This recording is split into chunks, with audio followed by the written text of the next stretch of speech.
Hey guys, won't be long and you'll be getting fed. Well, what's up, friends? Mark Holmes here, and as always, I want to thank you all for watching, commenting, subscribing, and being part of the Joe Boo Sports Report. Without you guys, this literally does not work. Outside, sun's going down. Made myself a pot of meat chili for dinner. You know, pork and sausage and hamburger. Okay, and veggies and stuff will make me a nice taco salad with sour cream and guacamole and hot sauce, lots of hot sauce and stuff for dinner. So far, the keto diet's been working. I'm still a fat ass. I'm still a fat ass, but not quite as fat. Actually, my wife said my ass isn't fat. She said it's really just your belly. She's like, in fact, you can take some of the belly and put it anyway.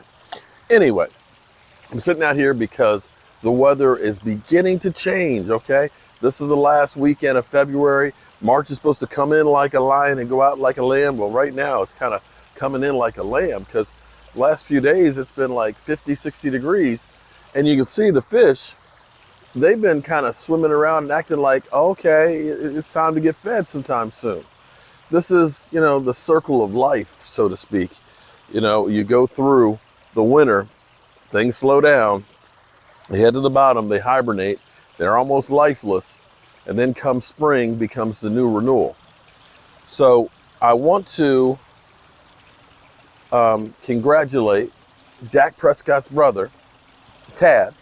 Tad, who went to, oh my God, he went to Dan Orlowski's ass as he should, because he's an idiot. I realize that they hire him not for football expertise, but literally to be the punching bag for everybody. Because they put them in positions, it's like football. Your job as a coach is to put people in a position to succeed, right? That's what you want. You want to give yourself a chance. What they do with ESPN is they put them in a position to look like an idiot. That's what they do. Look, they're basically like Dan Orlowski. We're going to give you a job. We know you haven't had anything for a career in the NFL, okay? But we're going to make you a quarterback expert. And literally, you got to look like an idiot. And he does it perfectly. But anyway, Tad went to him again this week and let him know that you're a freaking idiot. But Tad, congratulations on becoming a dad. His son, named after his brother, Jace. Yeah. Like winter into spring. Sun is a renewal. It's the new generation that's coming up. We used to say, old wives' tale was, when somebody dies, somebody's born to take their place. And giving him his brother's name, hopefully that'll help bring some joy to the family and things. The biggest thing I wish for is, I wish Jace a world that's not full of so much hate. I wish that not just for him, I wish that for all of us. It's funny because when people don't agree, instead of actually listening to somebody else's argument and saying, well, you feel that way? Okay. Everything turns into a fight. Everybody has to get ugly and mad and throw so much hate. I'm not understanding that because maybe I'm from a different generation. Politically, racially, ethnically, however you want it, people used to disagree a lot. But it wasn't necessarily about condemning each other and throwing hate, basically saying my way or F you, you're the end. It's not that way. It used to be a world where we realized we were all in this shit together. And we need to find a way for all of us to work together, or else we're going to all fail together. Well, apart, but you know what I mean. So, congratulations. The thing that is so funny to me, though, my man DMV, congratulations on the victory. Wakefield kicked some ass and took some names. 34-14 after being down 14-0. Came back, takeaways, defense, sacking and jacking people up. It was actually a lot of fun watching it and watching the high school players that are playing literally for the love of the sport. But listening to some of the people out there that hate Dak, their arguments, I'm sorry, are ridiculous.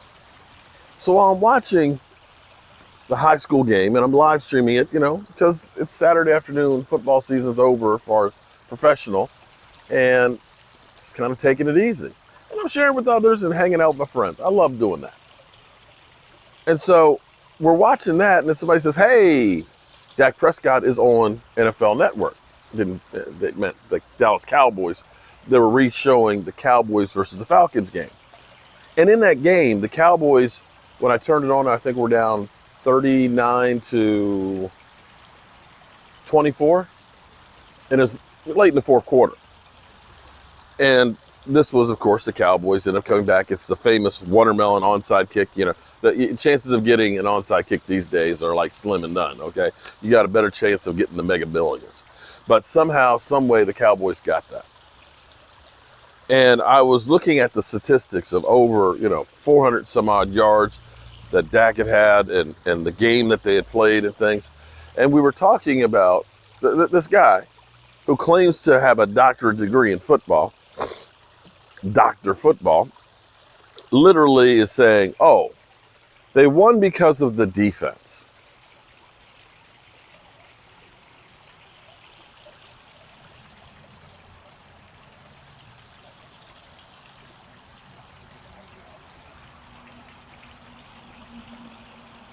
Defense gave up 39 points.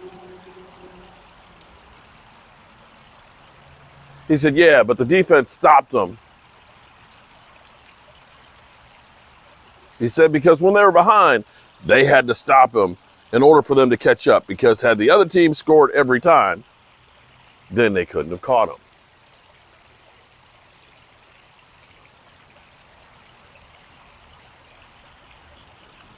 So basically, he's saying that because the Cowboys' offense didn't score on every possession, then it's the Cowboys' offense and Dak Prescott's fault for being behind.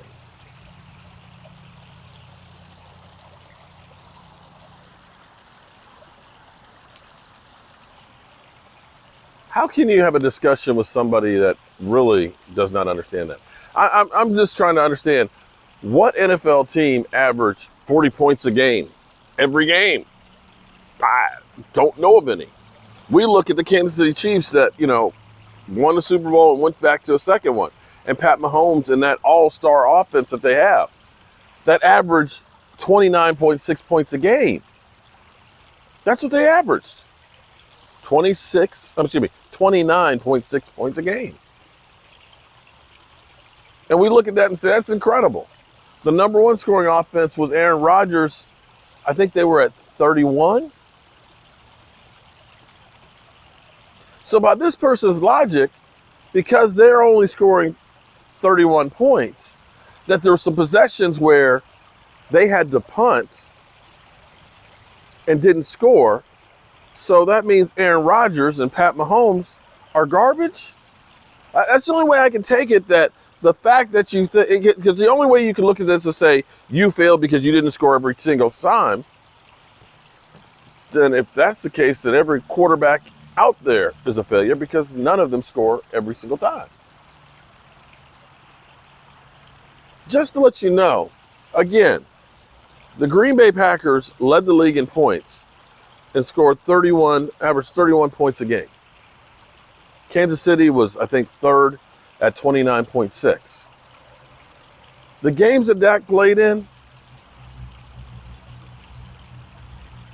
32.6. That led the league. Now, of course, it went off a cliff when he stopped playing. So, one final point on here. Dr. Football. Doctor.